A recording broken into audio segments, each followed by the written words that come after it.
Daniel, my main question was, what different between Wake Forest week 1 to Virginia Tech? It's so difficult to get to the quarterback. Can you repeat that one more time? You were breaking up a little bit there. Okay. What was so different between week 1 and week 2 facing Wake Forest? And then in week 2, how difficult was it to get to the quarterback against Virginia Tech? I think just their ability to, run the ball. I think we had to be up front and collectively the defense. We had to do a better job stopping the run initially, which we didn't do. So that obviously if you don't stop the run, it's kind of just hard to, now generate any type of effective pressure on the quarterback, So I guess the main difference was just, I guess VTech came with a whole different, scheme that, I guess we prepared for, but we had to execute better. And when it comes to facing Pittsburgh this weekend, they run a little bit more traditional style of offense. Do you guys feel like you have a little bit more of an advantage being able to see 3 games of theirs and being able to kind of dissect what they do offensively as opposed to what you had to do this past weekend against Virginia Tech? Oh, of course, for sure. I mean, I think that obviously contributed to our, inability to stop VTech to a degree because, we didn't know a lot of things. And, how it is with COVID now, there's just a lot of uncertainty within, with regards to, to areas that we had a lot of certainty about initially. So with Pitt already having 3 games under their belt, we obviously have film of guys that are there currently on their roster and obviously active that are, going to be playing or can potentially play. So having that information, kind of having some sort of, certainty of who we're going to be playing to a degree or more certainty rather than not knowing at all because of not having any film has been a lot more helpful. JB Ricks. Hey, Daniel, thanks for taking out the time. How would you evaluate the way the defense has played through your first 2 games? And based off of that evaluation, what needs to be the number 1 change going up against Pitt, who is another formidable opponent for you guys? Can I come back to you about that? Okay. Sure. Yeah, Andrew, you can go, and I'll just let him come back to my question. All right, Andrew Schnicker, what you got? Somewhat similar question. Kenny Pickett is one of the most experienced quarterbacks back in the ACC this year. What does he do that makes him such a good quarterback and so difficult, you think, to play against? He's decisive. I think he has experience, obviously, within that offensive scheme. Granted, I've already played him before. He's a guy that obviously loves to run and, extend plays, which, I feel like as a receiver, you probably love that. So I think his ability to use his feet, to extend plays makes him, a lot more challenging to play as a defender, because once again, you got a guy who's running around now after, I guess you've effectively stopped his initial, reads and whatnot. And now, at that point, it's now time for you to kind of, let your instincts take over and play ball. And so for, Pickett, it's like, he likes to scramble. He likes to get out of the pocket. So it's going to be, I guess, what's going to be difficult this week is making sure we contain him no matter what within that pocket.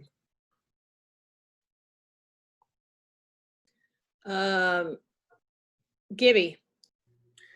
Yeah, Daniel, what does it take to win on the road? Is there a magic formula to win on the road in your estimation? What does it take? Just sticking to who you guys are. Just don't get out of sorts or don't become someone you're not. Essentially, you practice all week to prepare for your opponent. You shouldn't change anything when you hit the road. And I think for the road, it's a matter of the mentality that this game is just like any other game. You got to treat it the same way you would treat if it was a home game. So I think you kind of maintain the same type of preparation and mentality, despite the fact it's an away game, is what makes you an effective away game player, I feel like. You guys have lost 6 straight on the road over the past 2 years. I mean, what can you guys do to turn that thing around? And how important is it maybe this Saturday to turn it around and get a road win? I think that's a little difficult question to ask me just because, I kind of just got here. And you make mention of, 6 straight road losses. I mean, I wasn't here for all of them, unfortunately. But what I do know is that, what we do have now and the preparation that we have put forth, in week 1 and going into week 2, despite the loss, is definitely a solid one and a good plan in my opinion. So when it comes to playing on the roads, I stick to what we do best, and stick to what we do, throughout the week, throughout our preparation, and and like what our identity is as a defense from day one. It was good for this week. Thanks, Daniel. Brett Friedlander. Daniel, I'm assuming since you've seen Pickett before that you've played against Pitt. Mm-hmm. What, if anything, can you do to help scout these guys and to get your teammates, especially on the defensive side and maybe even on the offensive side, to prepare for them for this matchup? Other to the coaches, that's the coach's job. My job is to execute that game plan. But I guess to the best of my knowledge, I try my best to kind of refer back to any old notes I do still have about Pitt from when I have played them in the past, to trying to refresh my memory of previous schemes they've ran and different offensive schemes they've kind of hit us with different looks, and just kind of understanding that and how that has, and if at all, changed from what I did play back then. And as players, do you get a little extra juice going and playing in an NFL stadium, or is it just a stadium? Not for me. I like to treat it all the same. I don't want to add any extra, anything extra in the bag that I don't need to kind of go play. So for me, I don't like to treat any away game or stadium or the environment at all, as to any effect on how I play. For me, my job is, put that ball down, let's play. Thanks, Daniel. Appreciate it. Jonas. Hey, Daniel, appreciate you taking the time and speaking with us.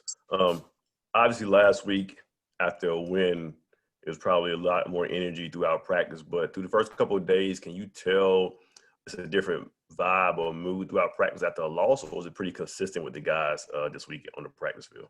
I think this week guys have definitely actually been a lot more motivated, even better, and come back and attack, this week a lot more aggressively, which has been a great thing, honestly. People have actually, played at a much higher level of intensity and, competition throughout practice this week. And I think that's the greatest thing possible that you could ever do for any team, is just constantly trying to raise that bar higher and higher for yourself each and every week. So I think, just with that going on currently with this past week, even after a loss or even after a win, for that matter, doesn't really matter. I guess just that constant level of, increase in preparation and intensity has been, I guess, a big difference this week. I'm sorry. You're good. No, I'm done. They said you can learn their lessons in a loss, but what did you guys learn about yourselves after that Virginia Tech game? We definitely learned, we ain't gonna back down to nobody. We got to keep fighting no matter what. And with this COVID era, once again, that has to be better than ever. Just being able to go into each game with that mentality, and constantly fighting, because once again, 2020 in itself has been a fight. I feel like for both athletes and even just individuals as a whole.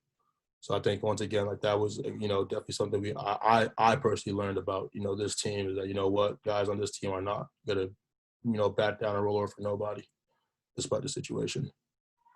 Appreciate it. All right, JB, I'm going to come back to you.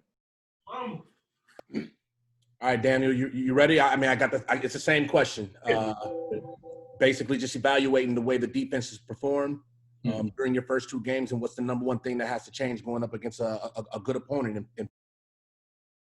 So I think that what the defense has done really good in the past 2 weeks has been, to a degree, a level of execution. We haven't had many MAs or missed assignments, which has been good. But I think just a matter of kind of playing more fast and playing more aggressively is something that we can definitely improve on for this upcoming week. I think to a degree, sometimes even myself, I kind of catch myself playing a little laid, not laid back, but I guess the best term to use would be on your heels, or I guess to a degree not as attack oriented 24/7 365 due to the circumstance. So I think just kind of making sure you continuously attack despite the circumstance is something that I and I guess collectively we can work on. And let me hit you with a follow-up question too. Pat Narduzzi, I know him from his Big Ten days or whatever, coaching at Michigan State. He has a brand of toughness and balance that he likes to bring, especially on the offensive side of the ball. But what sticks out to you the most when you guys checked him out on film or about Pittsburgh? What sticks out to most to you as far as what you're seeing on field with them? Well, they're up front. It starts and ends up front. And I think up front, it will be a great challenge this week for us collectively as well, because they have a really, really good front. I've played against a few guys on that front already as it is. I know how they play, and I know where their mentality is. And once again, just up front is really kind of where I see, what if we win that battle, we have a really good chance of winning this game. All right, thank you, sir. No problem. All right. Don't see any more questions for Daniel. Daniel, I appreciate what you eating, JB.